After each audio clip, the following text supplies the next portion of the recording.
Hello, I'm Emma, a 28-year-old advertising specialist, and I've been envisioning my ideal wedding since I was a young girl. However, let me bring you to the instant everything shifted the day my life flipped completely. As a child, I was always the dependable one, while my younger sister Lily was the favored one, the focus of our parents' attention. Not that it bothered me much, we each had our hearts to fulfill, but nothing could have readied me for the treachery that deeply unsettled me. I remember walking into my parents' house one afternoon, excited to finalize the last few details of my upcoming wedding. As soon as I stepped inside, the smell of fresh paint and sawdust hit me. Confused, I wandered into the kitchen, which had been outdated just weeks before. Now it looked like something straight out of a glossy home renovation magazine. "Mom, Dad, what's all this?" I asked, my voice bouncing off the brand new tiles. "Oh, sweetie, isn't it wonderful?" my mom gushed. "We decided it was time Lily had a kitchen worthy of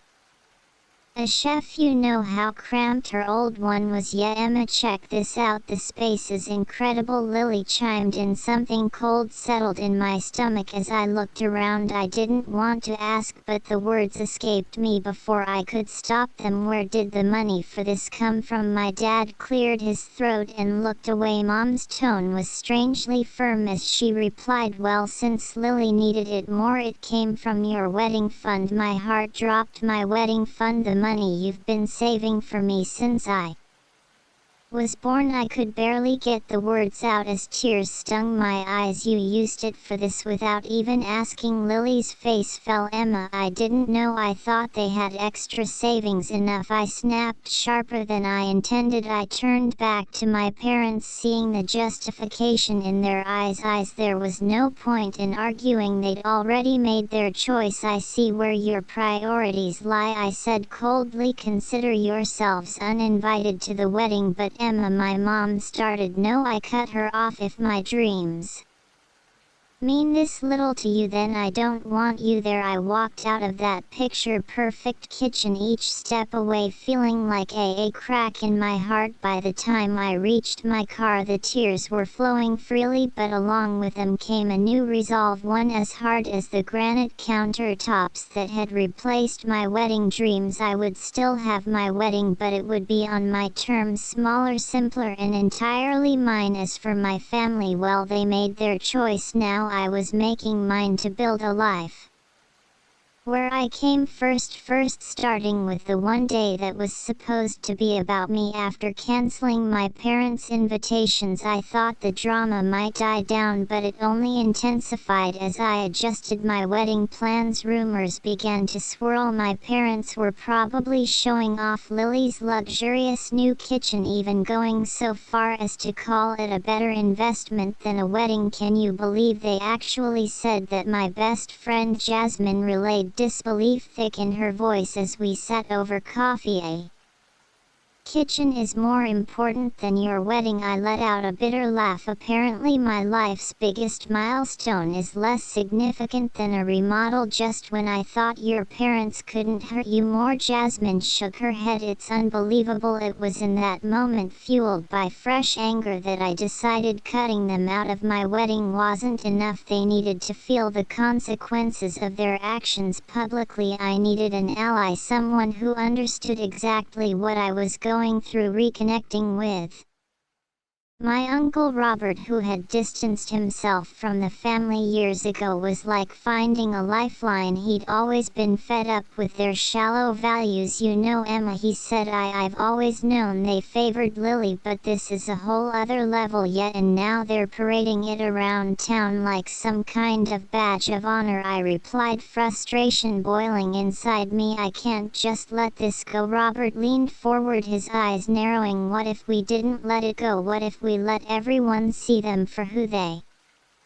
Really his idea was simple but brilliant, a family reunion, the kind we hadn't had in years, hosted by him. Everyone would be there and that's where we'd expose my parents. Planning the reunion gave me something to focus on other than my scaled down wedding. Robert and I went through guest lists and old family contacts, sending out invitations that hinted at a big surprise. By the day of the reunion my stomach was a knot of nerves as relative filtered into Robert's large backyard, buzzing with curiosity. I spotted my parents arriving, looking confused but cautiously pleased by the attention. Once everyone had gathered, Robert clinked his glass, calling for silence. Family, he started, his voice booming over the murmurs. We're here today to celebrate truth and transparency among us. My parents exchanged uneasy glances as Robert continued, and what better way to do that than to clear the air about some misconceptions. He turned to me and gave a small nod. I took a deep breath and stood up to face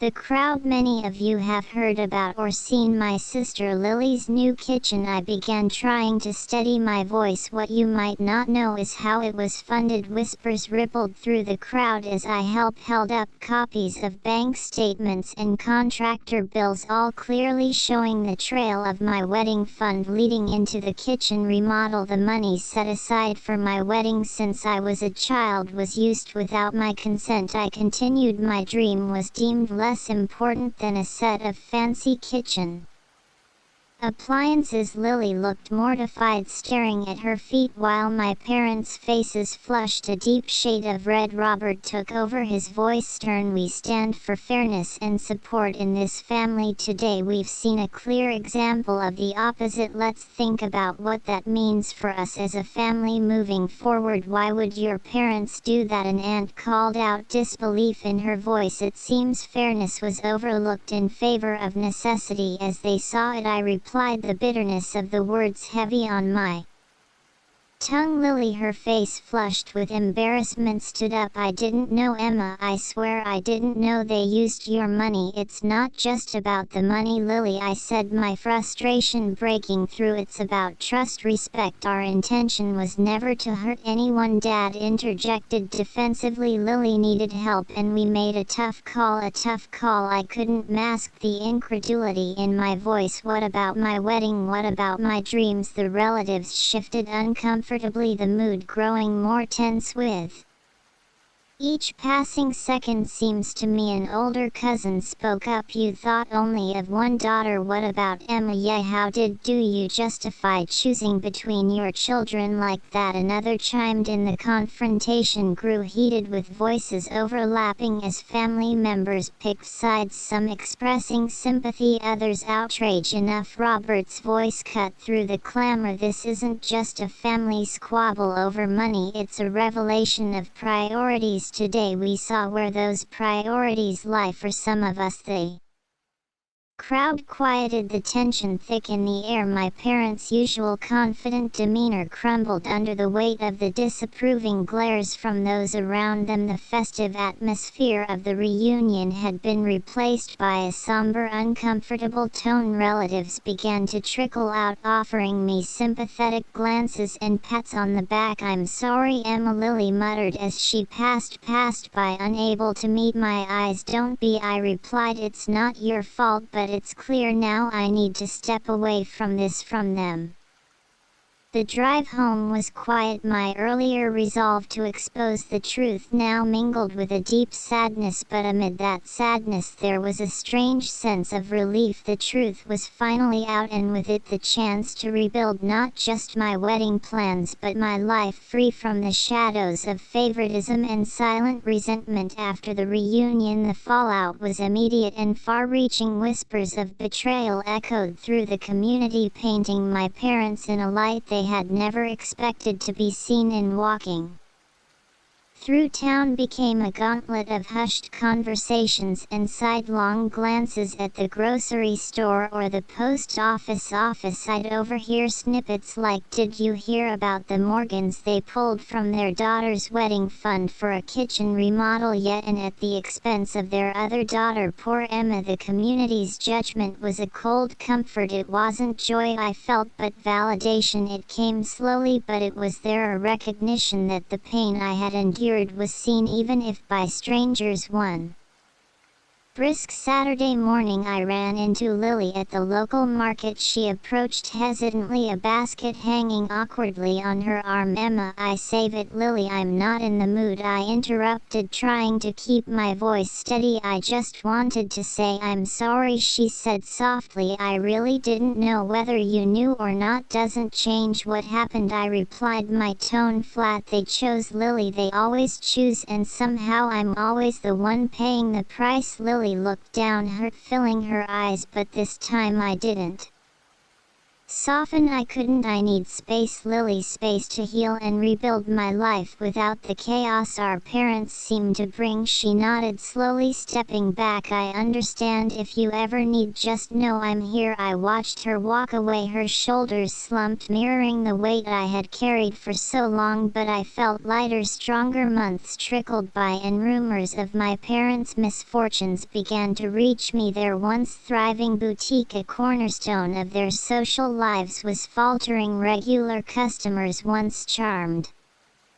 by their hospitality now saw through them. The Morgans, no thanks, I'd overhear. "Can't trust them after what they did to their daughter." As their reputation crumbled, so did their financial stability. Whispers of bankruptcy surfaced, a stark contrast to the life of comfort and privilege they had always known. In the midst of their downfall, I found my rise. My wedding day arrived, not with the pomp and grandeur I once imagined, but with a genuine, heartfelt celebration. The venue was smaller, filled only with close friends and a few family members who had stood by me through it all. Every moment was a stitch mending the fabric of my self-worth. "Congratulations, Emma," Uncle Robert toasted, his eyes twinkling with pride. "Here's to new beginnings and true happiness." The reception was filled with laughter and dancing, the air light with the scent of jasmine and the soft glow of fairy lights. It was perfect, not despite its simplicity, but because of it. My career flourished as well, taking exciting new turns. Promotions came, and with them opportunities to speak at marketing panels, sharing my experiences and inspiring others who face their own professional challenges. My life, once filled with the toxic chaos of unmet expectations, was now full of choices I made for myself, surrounded by people who uplifted me rather than used me. One night I relaxed on my terrace, a chilly wind stirring the wind chimes, thinking about the path that led me to this point. Deceit had been a harsh mentor, but the teachings of self-respect and perseverance were priceless. As I lifted my eyes to the sky, I understood that often the toughest challenges create the most resilient spirits. My parents' decisions had started it all, but it was my own actions that shaped my conclusion, and in that peaceful instant I knew I had made the right choice.